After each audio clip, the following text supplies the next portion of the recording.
national as the United States and North Korea gear up for a historic summit in May. Exchanging views vigorously through public diplomacy is paramount in order to rationalize debates and reduce policy excesses, according to Korea Foundation President Si-hyung. Ahead of the Pyongyang-Seoul summit on April 27 and Pyongyang-Washington summit in May, only airtight cooperation between the U.S. and Korea can strengthen their negotiating leverage and bring about the North's substantive changes.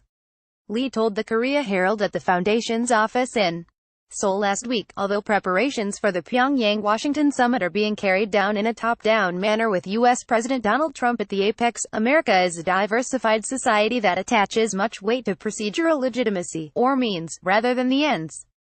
Therefore, I believe that our public diplomacy programs targeting U.S. politicians, think tanks and universities are critical to helping Americans gain a proper, balanced understanding of the situation on the Korean Peninsula. Korea Foundation President Lee Si-hyung. Joel Lee, the Korea Herald. The Korea Foundation is a non-profit organization under the Ministry of Foreign Affairs, established in 1991 to promote understanding of Korea and strengthen partnerships with institutions and opinion leaders around the world.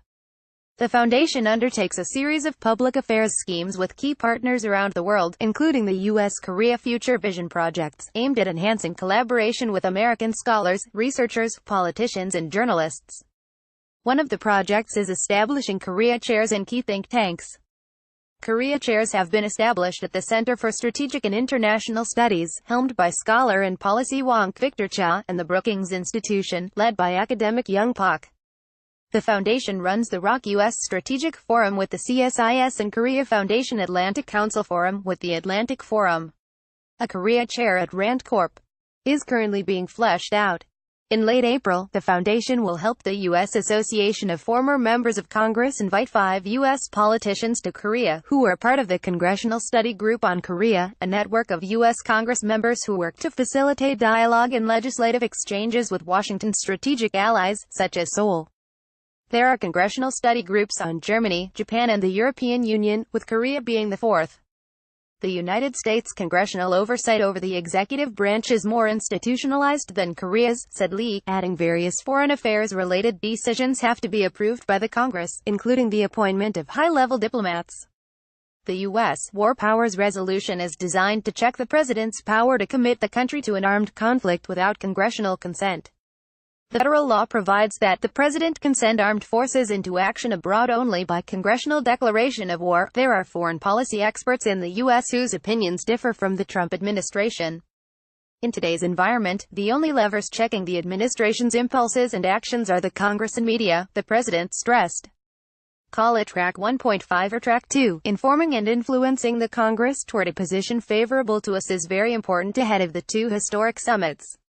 That is the role of public diplomacy, pointing to the Japan Foundation and Nippon Foundation, both public diplomacy institutions, with the former being governmental and the latter being private, as well as Japan's annual public diplomacy budget toward the U.S. at some $470 million, 10 times that of Korea's. Lee said although Seoul's coffers pale in comparison, the country maximizes its resources and capitalizes on its networks, such as the many Korean Americans holding positions of influence.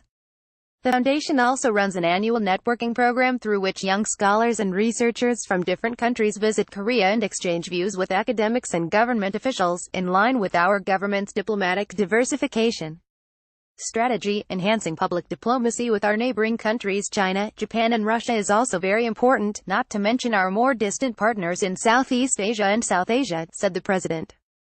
As Beijing and Tokyo do not receive outside money for public diplomacy activities and have unresolved historical issues with Seoul, it was not easy collaborating with them, Lee explained.